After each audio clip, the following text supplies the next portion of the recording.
तो दोस्तों स्वागत है आपका फिर से एक बार एयरबैंड क्लासेस में। मैं अश्विन यादव। तो हम लोगों ने पिछले चैप्टर में कोऑर्डिनेट के बारे में पढ़ा था। इस चैप्टर में हम स्ट्रेट लाइन के बारे में पढ़ेंगे, ठीक है।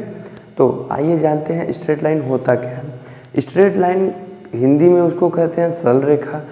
सरल रेखा का मतलब क्या हुआ, एक छोर से चालू हो और दूसरे छोर पे खत्म हो जाए, ठीक है।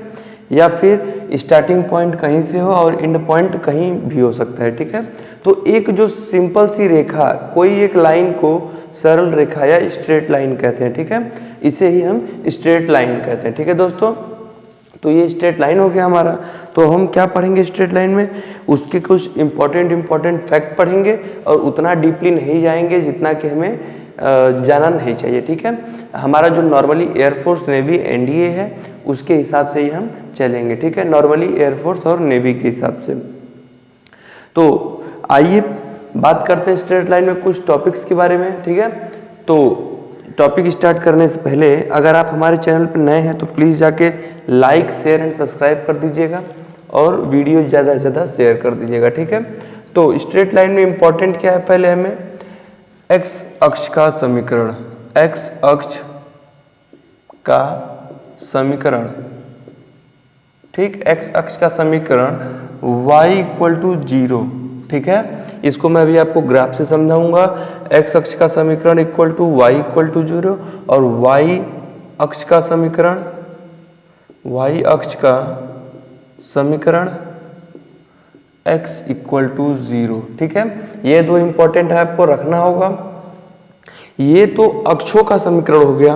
अब हमारा जो तीसरा है वो क्या है, x अक्ष के समांतर रेखा का समीकरण, रेखा का समीकरण, ठीक है। जो अक्ष से b दूरी पर, ठीक है, b दूरी पर हो, b दूरी पर हो, ठीक है। इसका मतलब समझिए, x अक्ष के समांतर रेखा, x अक्ष के समांतर रेखा जो b दूरी पर हो, ठीक है। इसका अर्थ समझ, मैं इसको बताया हूं कि इन चारों को मैं अभी 3 बताया, चौथा बताने के बाद मैं आपको ग्राफ से ही डायरेक्टली सब डिस्क्राइब करूंगा, ठीक है। तो ग्राफ से भी अच्छे से समझ में आ जाएगा। अगर x अक्ष के समांतर रेखा का समीकरण जो अक्ष से b दूरी पर हो तो ये क्या हो जाएगा, y equal two plus minus b, क्योंकि ग्राफ में ऊपर भी हो सकता है नीचे भी समांतर में हो सकता है, ठीक है। ये आप लोग इंपॉर्टेंट है, इसको याद कर लीजिए, ठीक है। ये सब इंपॉर्टेंट है, पेपर में कभी कभी डायरेक्टली यही सब देता है और बच्चे नहीं कर पाते, ठीक है। और सेम ऐसे ही y अक्ष के समांतर, y अक्ष के समांतर रेखा का समीकरण जो अक्ष से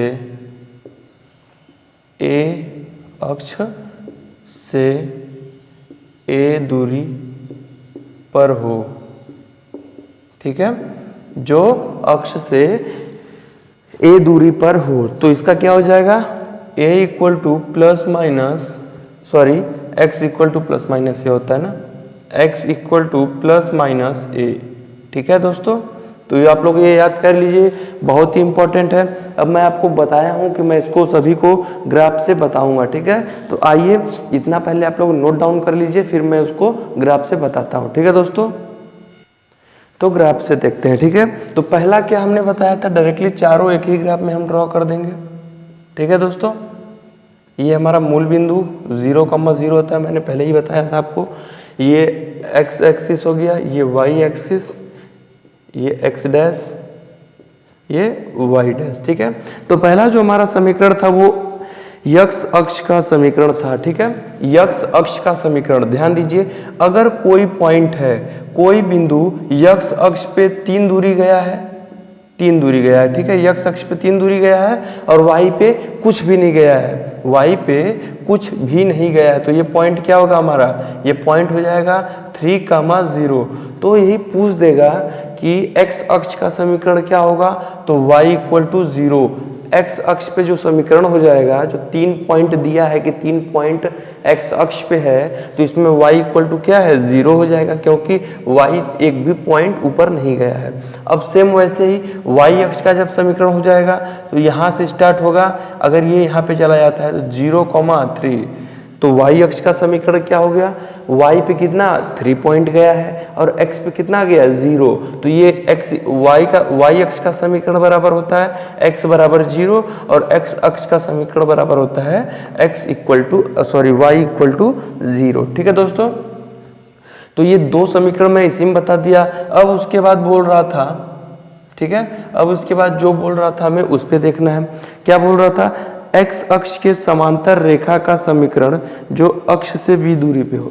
x अक्ष के समांतर रेखा का समीकरण, x अक्ष की ये एक रेखा है, इसके समांतर क्या होगी, x अक्ष के समांतर ये है जिसकी दूरी क्या है, ये जो दूरी है, ठीक है, ये दूरी क्या है प्लस माइनस b, क्योंकि ये नीचे भी समांतर हो सकती है तो यहाँ पे माइनस b होगा। ठीक है, माइनस b और ये प्लस b, तो इसलिए डायरेक्टली यहाँ पे प्लस माइनस b लिया जाता है। तो ये x अक्ष के समांतर है तो y equal two plus minus b होता है। ठीक है दोस्तों, तो इतना हो गया। अगर जब दे देता है, अब अगला जो है y अक्ष के समांतर रेखा का समीकरण यदि अक्ष से a दूरी पे हो। ठीक है, y अक्ष के तो 3 समीकरण का मैंने डिस्क्राइब कर दिया ग्राफ पे। अब चौथा जो है, ठीक है, चौथा क्या है, y अक्ष के समांतर, तो ये y अक्ष के समांतर है, इसके बीच क्या है दूरी a है, और इधर अगर लेंगे तो माइनस का a हो जाएगा। ठीक है, इसलिए इसे डायरेक्टली प्लस माइनस कर सकते हैं। ठीक है, तो दूरी पूछ रहा है तो x इक्वल टू क्या होगा, ये जो दूरी है यहाँ पे क्या है a,0 है, ये माइनस a,0 है, तो इसको क्या लिखेंगे x equal two plus minus a। ठीक है दोस्तों, इतना है, मैंने आपको ये ग्राफ से समझा दिया। ठीक है, अब हम आगे पढ़ेंगे सरल रेखा का मानक समीकरण। ठीक है, तो हम आगे पढ़ेंगे सरल रेखा का मानक समीकरण। क्या होता है सरल रेखा का मानक समीकरण, ये होता क्या है पहले हमें ये जानना होगा। ठीक है, सरल रेखा का जो मानक समीकरण होता है वो होता है y equal to m x plus c. ठीक है, एम एक्स प्लस सी। ठीक है दोस्तों, y equal to m x plus c, ये इसका मानक समीकरण कहलाता है, किसका, सरल रेखा का। अब इसमें हमें जानना है कि ये यम क्या है और ये सी क्या है। ठीक है, तो यम बराबर होता है रेखा की प्रवणता, रेखा की प्रवणता, ठीक है, रेखा की प्रवणता, और सी क्या होता है, ठीक है, सी जो हमारा होता है सी जो है y अक्ष पर कटा अंतःखंड, y अक्ष पर कटा अंतःखंड। ठीक है दोस्तों, यम होता है रेखा की प्रवणता और सी जो होता है y अक्ष पर कटा अंतःखंड। तो अब इतना तो हम जान लिए, अब हमें पता करना है कि ये यम रेखा की प्रवणता कैसे होती है। तो इसी के साथ साथ मैं आपको रेखा की प्रवणता के बारे में भी बता देता हूँ। ठीक है दोस्तों, तो आइए रेखा की प्रवणता के बारे में भी जान लेते हैं इसी के हिसाब से। ठीक है, अगर कोई रेखा हो, ठीक है, कोई रेखा जो है सरल रेखा है, x अक्ष के साथ धनात्मक दिशा में है। ठीक है, ये कोई ग्राफ है, x अक्ष के साथ धनात्मक दिशा में है। ठीक है, धनात्मक दिशा में है, किसके, x अक्ष के साथ। ठीक है, x अक्ष के साथ जो है धनात्मक दिशा में है, उस कोण का जो टेंजेंट होता है थीटा जो होता है उसे ही ढाल या प्रवणता कहते हैं। ठीक है, उसे ही ढाल या प्रवणता कहते हैं। एक तरह से साफ साफ समझे तो क्या होता है, x अक्ष की धनात्मक दिशा में जो कोण बनता है x अक्ष की तरफ धनात्मक कोण बनता है उसे ही थीटा इक्वल टू यम कहते हैं। ठीक है, या फिर हम इसको क्या कहते हैं, यम इक्वल टू टेन थीटा। ठीक है दोस्तों, थीटा जो कोण बनाता है x अक्ष के सापेक्ष जो धनात्मक है, x अक्ष के सापेक्ष धनात्मक दिशा में जो कोण बनाता है उसे ही हम टेंजेंट कहते हैं, अर्थात प्रवणता जो होती है टेन थीटा बराबर यम कहते हैं। ठीक है दोस्तों, यम इक्वल टू टेन थीटा भी लिख सकते हैं। यहाँ पे यम इक्वल टू टेन थीटा भी हम लिख सकते हैं। ठीक है, प्रवणता जो है कई तरीके से निकाला जाता है। ठीक है, तो पहले ये सरल रेखा का जो मानक समीकरण था, मैंने इसमें आपको प्रवणता के बारे में बता दिया। अब मैं ये बता दूंगा कि m का जो प्रवणता होता है वो कैसे कैसे निकाला जाता है। जैसे एक होता है m equal to y two minus y one upon x two minus x one, या फिर y one minus y two upon x one minus x two करके जो प्रवणता निकालते हैं उससे भी हम आपको भी बताएंगे। ठीक है दोस्तों, तो इतना आप लोगों ने नोट डाउन कर लेना है पहले। ठीक है, तो ये सब इम्पोर्टेंट था, सब इम्पोर्टेंट है, इतना नोट डाउन करिए। ठीक है, तो आपने इतना नोट डाउन कर लिया। तो एक चीज और देख लीजिए कि ये तो हमने प्रवणता tan थीटा बराबर m होता है, इसको हटा देते हैं। ठीक है, अब इसमें हम बात करेंगे y अक्ष पर अंतःखंड। अगर यही जो है, ठीक है, अंतःखंड y अक्ष पे न कट के, अंतःखंड जो है y अक्ष पर न कट के मूल बिंदु से जाए। ठीक है, मूल बिंदु से जाए। ठीक है, y अक्ष पे न काट के ये जो अंतःखंड है वो मूल बिंदु से जाए तो c इक्वल टू क्या हो जाएगा, 0, क्योंकि c जो है, c को जब कहीं अंतःखंड करेगा ही नहीं, मूल बिंदु से होकर निकल जाएगा। अर्थात समझिए ये ग्राफ है हमारा, ठीक है, ऐसे पहले काट रहा था तो ये y अक्ष को स्पर्श कर रहा था। अगर यही चीज अब यहाँ से ना जाके मूल बिंदु से जाए तो y equal to c, y का अंतःखंड कितना होगा, जो y अक्ष पर कथा अंतःखंड हो जाएगा वो 0 हो जाएगा। तब सरल रेखा का जो मानक समीकरण यहाँ पे हो जाएगा y इक्वल टू mx। ठीक है दोस्तों, अगर अंतःखंड कट रहा है, y अक्ष से ना कट रहा है और मूल बिंदु से होकर जा रही है, तो जो y अक्ष पे अंतःखंड कटेगा वो c इक्वल टू 0 हो जाएगा। तो सरल रेखा का जो मानक समीकरण होगा वो क्या होगा, y इक्वल टू mx। ठीक है दोस्तों, तो हमने जो मानक समीकरण पढ़ा है अभी सरल रेखा का, उस पर एक हम क्वेश्चन अभी कर लेते हैं। ठीक है, तो हमारा जो क्वेश्चन है इस पे वो बोल रहा है कि उस सरल रेखा का समीकरण बताएं जो y अक्ष पे, ठीक है, 2 का अंतःखंड काटती है, 2 का अंतःखंड। ठीक है, अंतःखंड।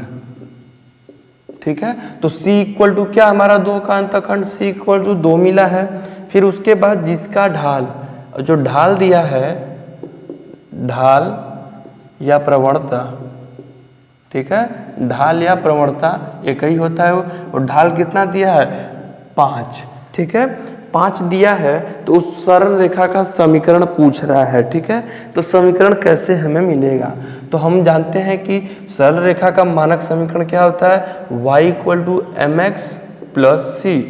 तो हमारा c का वैल्यू दिया है, m का वैल्यू दिया है, तो y equal to 5x plus 2। तो इसको क्या कर सकते हैं, 5x minus y plus 2 equal to 0, या फिर y minus 5x plus minus 2 equal to 0। तो ये हमारा समीकरण हो गया। ये तीनों में से कोई भी आंसर दिया हो सकता है। ठीक है दोस्तों, तो इसका मैंने एक एग्जांपल भी आपको करा दिया। अब हम बात करेंगे 2 बिंदुओं का प्रवणता। ठीक है, 2 बिंदुओं का प्रवणता। तो हमारा जो अगला टॉपिक है वो है 2 बिंदुओं का प्रवणता या फिर ढाल। ठीक है, तो 2 बिंदुओं का प्रवणता या ढाल कैसे निकालेंगे, टेंजेंट इसका कैसे निकालेंगे। ठीक है, तो आइए देखते हैं। अगर कोई रेखा है, ठीक है, कोई मान लीजिए कोई पॉइंट है, ग्राफ पे दिया है पहले 2 बिंदुओं से, तो पहला जो मान लेते हैं कोई 2 बिंदु, ठीक है, मान लेते हैं 2 बिंदु x1, y1, ठीक, और दूसरा x2, y2।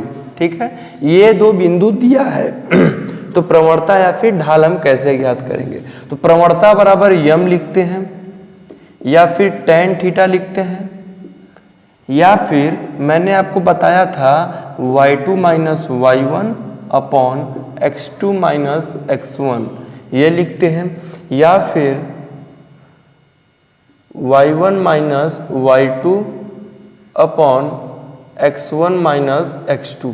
ठीक है दोस्तों, तो अगर कोई दो पॉइंट दिया हो, प्रवणता या ढाल पूछ रहा हो, तो यम इक्वल टू टेन थीटा या फिर y2 minus y1 upon x2 minus x1 या फिर y1 minus y2 upon y1 minus x1 minus x2। ठीक है दोस्तों, तो ये हमारा इसका प्रवणता का फॉर्मूला है, आप लोग को याद कर लेना होगा। ठीक है, अब आगे बात करते हैं, इसी पे एक एग्जाम्पल कर लेते हैं। ठीक है, जैसे मान लेते हैं कोई दो बिंदु दिया है, जैसे 2,4 और दूसरा बिंदु दिया है 5,6 दिया हुआ है।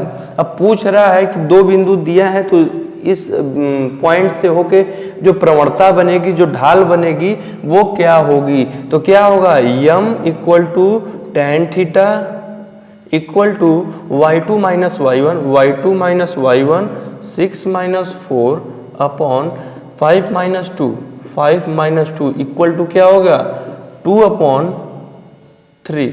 ठीक है दोस्तों, तो m इक्वल टू हमारा 2/3 निकल गया y2 माइनस y1 से। अगर y1 माइनस y2 करेंगे तो क्या आएगा y1, ठीक है, y1 माइनस y2। तो अगर y1 माइनस y2 करते हैं 4 माइनस 6 अपॉन 2 माइनस 5, तो ये क्या होगा -2/3 माइनस ये भी कितना आएगा 2/3। ठीक है, तो y1 माइनस y2 करें या फिर y2 माइनस y1, दोनों से सेम वही आएगा। ठीक है, अब हम आगे बात करेंगे रेखा का अंतःखंड। ठीक है, तो इतना आप लोग पहले नोट डाउन कर लीजिए। तो अगला जो हमारा टॉपिक है वो रेखा का अंतःखंड है। ठीक है, तो ये जो समीकरण होता है हमारा x upon a plus y upon b equal to 1। ठीक है, इसे नोट डाउन कर लीजिए आप लोग, x upon a plus y upon b equal to 1, इसे ही हम रेखा का अंतःखंड कहते हैं। ठीक है, इसी समीकरण को हम क्या कहते हैं, रेखा का अंतःखंड। अब इसमें a क्या है और b क्या है। a जो है x अक्ष पे कटा अंतःखंड है, x अक्ष पर कटा अंतःखंड,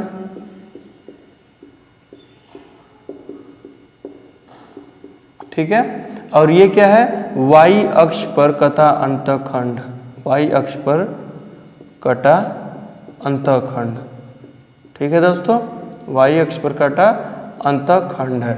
तो ये हमारा होता है सरल रेखा का अंतःखंड x upon a y upon b equal to 1।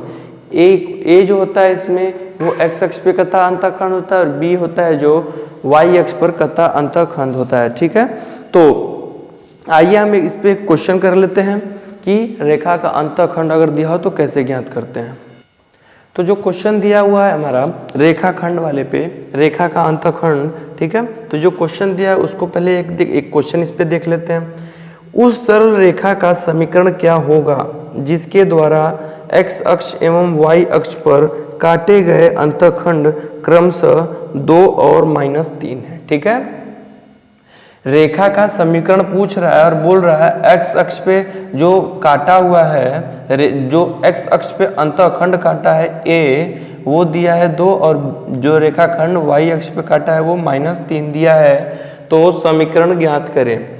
तो x upon 2 plus y upon -3 equal to 1। तो अब समीकरण आप इतना इसको सॉल्व करना जानते हैं, ये क्या हो जाएगा 3x minus 2y equal to 6, हमारा ये समीकरण हो जाएगा। ठीक है दोस्तों, तो ये एक बहुत ही सिंपल क्वेश्चन है, इसको आप लोग आसानी से कर सकते हैं। ठीक है, तो अब हम आगे बात करेंगे लंब रूप। ठीक है, रेखा का लंब रूप, उसके बारे में हम बात करेंगे। तो रेखा का लंब रूप के बारे में हम जानते हैं। ठीक है, समीकरण x cos alpha plus y sin alpha equal to p। ठीक है, समीकरण x cos alpha plus y sin alpha equal to p, यही जो होता है हमारा ये समीकरण ही क्या होता है लंब रूप का एक समीकरण होता है। ठीक है, अब कैसे होता है ये आपको बता देंगे हम। ठीक है, ग्राफ ड्रॉ करके। ठीक है दोस्तों, आइए तो देख लेते हैं कि ये कैसे समीकरण हमें मिलता है। इसका जो ग्राफ होगा वो ऐसे होगा। ठीक है, ठीक, ये पॉइंट ए हो जाएगा, ये पॉइंट बी हो जाएगा, ठीक है। ये पॉइंट ए हो जाएगा, ये पॉइंट बी हो जाएगा। ये कोण कितना हो गया 90 प्लस अल्फा, और ये यहाँ से कोण होगा अल्फा कोण होगा, ठीक है। और ये क्या हो जाएगा P, ये हमारा क्या होगा P। ये मूल बिंदु 0,0 है, y अक्ष और x अक्ष, ठीक है दोस्तों। तो इसका मतलब समझिए कि क्या है, ठीक है। सरल रेखा का जो मूल बिंदु से जो डाला गया लंब होता है, मूल बिंदु से यहाँ से जो है ये डाला गया लंब जो होता है उसे हम P कहते हैं। डाला गया लंब P, जो डाले गए लंब की लंबाई, ठीक है। ये जो लंब है पड़ा, ये लंब की लंबाई जो है उसे ही P कहते हैं। P का मतलब हुआ लंब की लंबाई, ठीक है। और x अक्ष के धनात्मक दिशा में कोण क्या है अल्फा, तो ये x अक्ष के धनात्मक दिशा में अल्फा कोण हो जाता है, ठीक है। तो इसका ग्राफ यही बनता है और समीकरण क्या होता है x cos alpha plus y sin alpha equal to P। तो इस पे एक नॉर्मली हम क्वेश्चन कर लेंगे जिससे हमें सब समझ में आ जाएगा, लेकिन इससे पहले आपको पता होना चाहिए कि उसमें क्या अल्फा है और P क्या है, ठीक है। तो ये भी पता होना चाहिए। P क्या है, मूल बिंदु से डाला गया लंब है, मूल बिंदु से डाला गया लंब है, ठीक है। और अल्फा हमारा क्या है, लंब से x अक्ष, लंब से x अक्ष का झुकाव, ठीक है दोस्तों, ये है। और 90 प्लस थीटा जो है वो रेखा का x अक्ष से झुकाव है। ये जो 90 प्लस थीटा है वो रेखा से x अक्ष से झुकाव है, ठीक है दोस्तों। तो इतना हो गया। अब इस पे हम नॉर्मली एक क्वेश्चन कर लेते हैं। तो इस पे क्वेश्चन करते हैं। क्वेश्चन दिया है, उस सरल रेखा का समीकरण बताएं जिस पर मूल बिंदु से खींचे गए लंब की लंबाई मतलब P क्या दिया है √2। इस लंब पर x अक्ष की धनात्मक दिशा के साथ झुकाव 45 अंश है, मतलब अल्फा क्या है 45 डिग्री दिया हुआ है। तो हमें समीकरण पता करना है कि समीकरण क्या होगा। तो हम जानते हैं x cos alpha plus y sin alpha equal to P, ठीक। x का वैल्यू हमें नहीं पता, cos अल्फा क्या दिया 45 मतलब √2 हो जाएगा, प्लस y अपॉन √2 हो जाएगा इक्वल टू √2, ठीक है दोस्तों। तो इतना हम कर लेंगे। उसके बाद हमारा क्या आएगा x plus y equal to 2, समीकरण हमारा ये बनेगा, ठीक है दोस्तों। तो ऐसे नॉर्मली ये क्वेश्चन देता है कि लंब की लंबाई इतना दिया है, इतने अक्ष से कोण पे जा रही है, तो इसका समीकरण क्या होगा, ठीक है। अब आगे हम नेक्स्ट टॉपिक के बारे में बात करेंगे, सरल रेखा का व्यापक समीकरण पढ़ने से पहले हम कुछ टॉपिक जान लेते हैं जो कि बहुत इंपॉर्टेंट है आगे चल के हमें, ठीक है, जो पीछे छूट गया था। तो क्या है, उस रेखा का समीकरण ज्ञात कीजिए जिसका ढाल यम हो और जो एक दिए हुए बिंदु x1, y1 से होकर जाती है। एक ही बिंदु दिया है और ढाल दिया हुआ है, तो कैसे निकालेंगे, ठीक है। तो हमने फॉर्मूला पढ़ा था y equal to mx plus c, ठीक है। तो ये एक पॉइंट से होके जा रही है, मतलब C पर अंतःखंड नहीं काटेगी। तो जब C पर अंतःखंड नहीं काटेगी तो y इक्वल टू क्या होता है mx होता है। तो सेम इसी फॉर्मूले से हम क्या करेंगे, y माइनस समीकरण निकालना होगा, तो y minus y1 equal to x minus x1, ठीक है दोस्तों। y माइनस y1 फिर x माइनस x1, ऐसे हम फाइंड करते हैं। तो ये हमारा इंपॉर्टेंट फार्मूला है, आप लोग याद कर लीजिए कि समीकरण अगर कोई दे दिया हो तो कैसे हम फाइंड करेंगे, ठीक है। तो y minus y1 equal to x minus x1, ठीक है।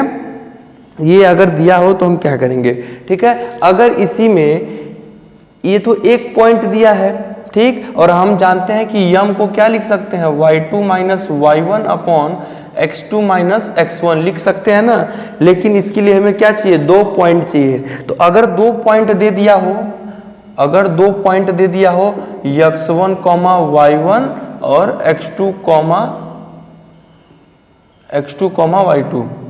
कॉमा y2 दे दिया हो, तो यही समीकरण क्या हो जाएगा, y equal to y minus y1 equal to y2 minus y1 upon x2 minus x1 x minus x1। ठीक है, तो इससे हम समीकरण आसानी से पता कर सकते हैं। तो ये इंपॉर्टेंट समीकरण था जो कि पीछे छूट गया था, इसको आप लोग नोट डाउन कर लीजिए, डायरेक्टली आपका पेपर में इस पे क्वेश्चन आता रहता है, यम प्रवणता है, आप लोग ये जानते ही हैं।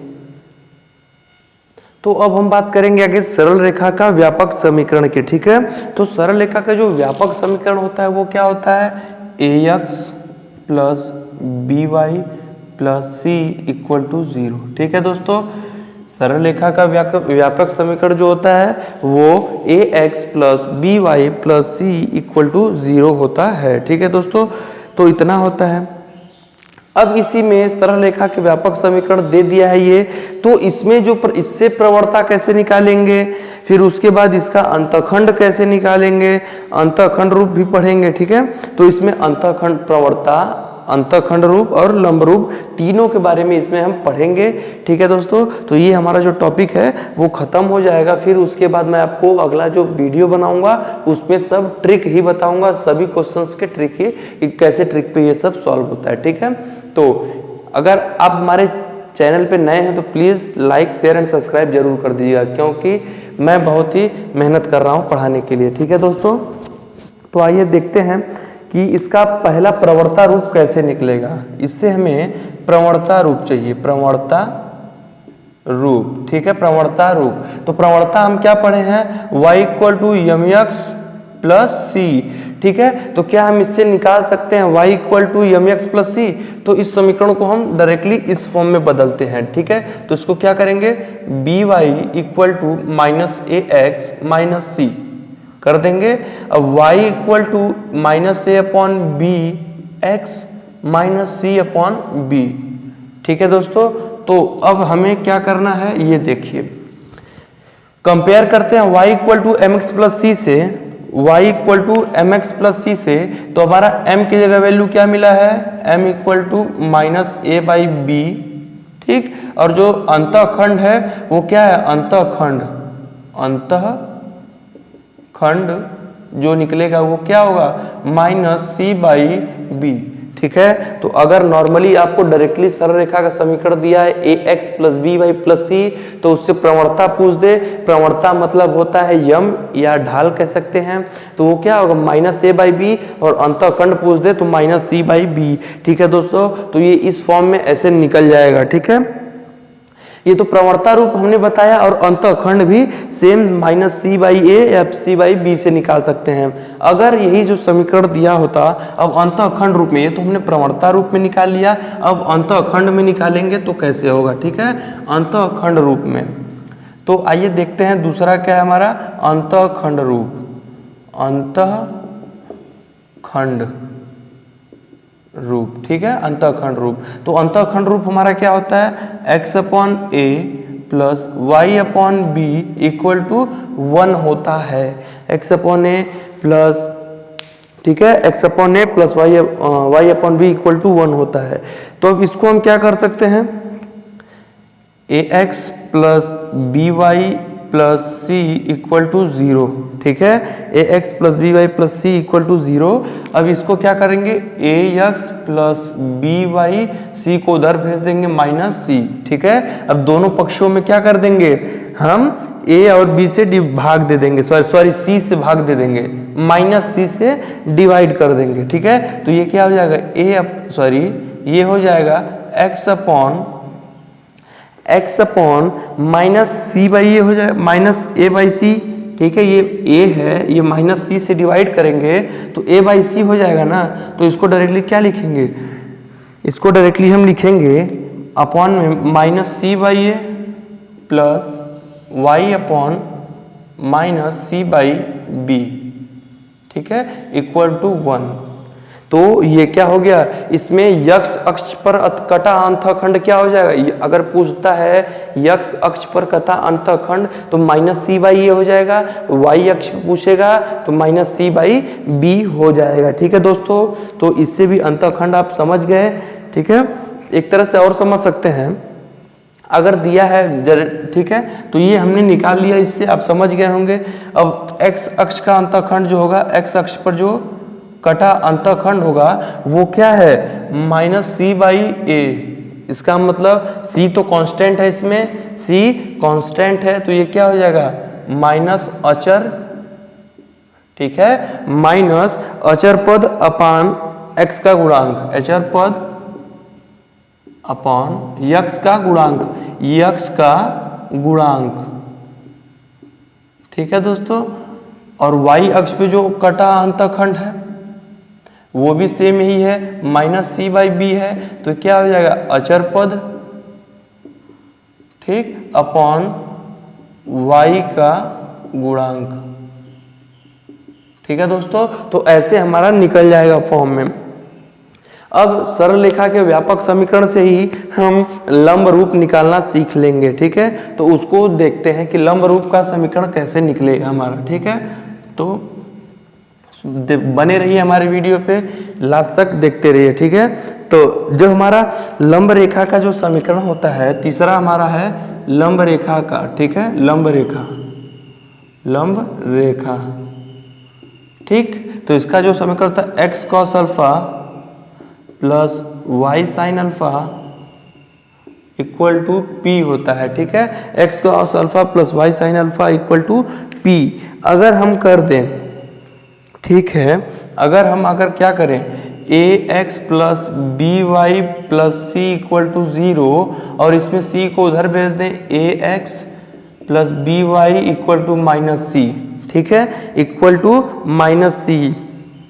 ठीक है ना, तो अब हमें कैसे क्या पता करना है वो हम जानेंगे। ठीक है, तो ये क्या हो जाएगा, a/√a² प्लस b² कर लेते हैं, into x plus b/√a² plus b² y equal to -c/√a² plus b²। ठीक है, √a² प्लस b² से इसमें इस समीकरण में हम क्या कर देंगे, डिवाइड कर देंगे। ठीक है दोस्तों, इस समीकरण में हम √a² प्लस b² से क्या कर देंगे, डिवाइड कर देंगे। तो cos अल्फा इक्वल टू क्या निकला, cos अल्फा इक्वल टू क्या हो जाएगा हमारा, -a/, ठीक है, वो क्या निकलेगा, -a/√a² प्लस b²। ठीक, और साइन अल्फा बराबर क्या निकलेगा, साइन अल्फा बराबर क्या निकलेगा, -b/√a² प्लस b²। ठीक है, साइन अल्फा बराबर -b/√a² प्लस b²।